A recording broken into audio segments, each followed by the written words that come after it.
tonight we're going to learn about a missionary named Lottie Moon.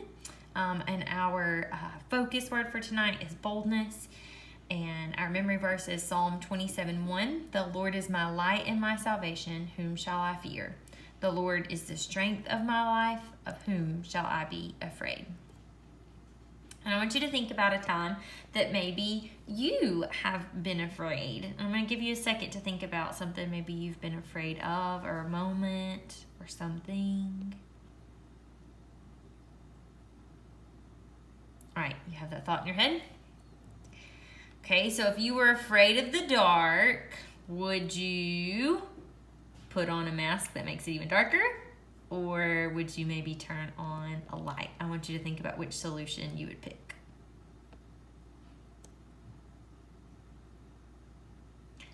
Probably the light, because if you're afraid of the dark, you wouldn't want to make it any darker. I want you to think about if you're afraid of spiders, what would you possibly use? How would you solve that fear, that problem?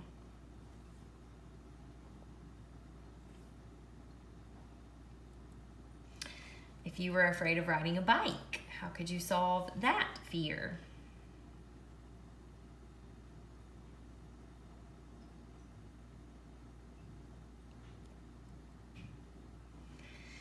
So in life, we have many opportunities for fear, but God doesn't want us to be afraid. He doesn't want us to cower or shy away from things when we get scared.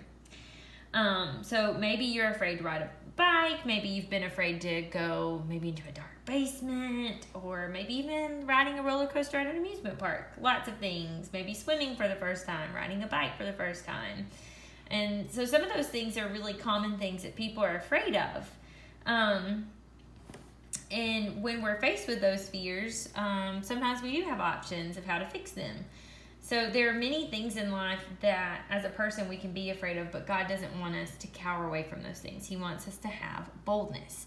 And so we're going to look tonight at Lottie Moon and see how she boldly faced her fears.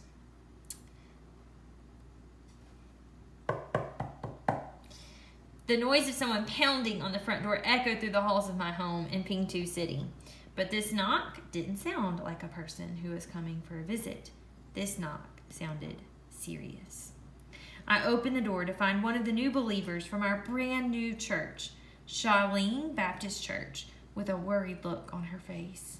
"Miss Moon," cried the woman, "you must come quickly and help us. Something terrible is happening." My missionary friend, Fanny Knight, and I invited the woman in quickly and asked her what was happening. Between gasps of breath and tears, the story finally came out. During the Chinese New Year celebrations, the people worshipped their family's ancestors' tablets. Old Mr. Dan, who was the first person to become a Christian in Shaolin, and Mr. Lee had decided that they were not going to join in this worship.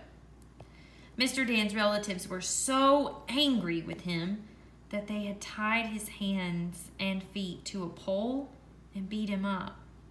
The woman continued, "And poor Mr. Lee was then dragged by his hair."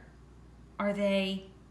I finally spoke up, but could not finish my question because I was afraid to for both Mr. Dan and Mr. Lee's lives. The woman shook her head. "No, they escaped to another village," she said. "What should we do?" Fanny asked. "Come, let's pray, and then I will go to Shaolin." We finished praying, and I gathered my things and set off to Shaolin. As we traveled, I thought back on the last several years here in China. I remembered when I had first arrived and noticed all of these Chinese women's tiny, crooked feet as they tottered down the street with their heavy parcels or packages. Foot binding was a terrible practice of the Chinese people. Having been a teacher back in Virginia, I decided the best thing we could do is give these women and young girls a Christian education. But starting a school had been a lot harder than it seemed. The Chinese thought that schooling would just get in the way of the main things that a Chinese girl needed to do, which were getting her feet bound, getting married, and doing all the lowest forms of work.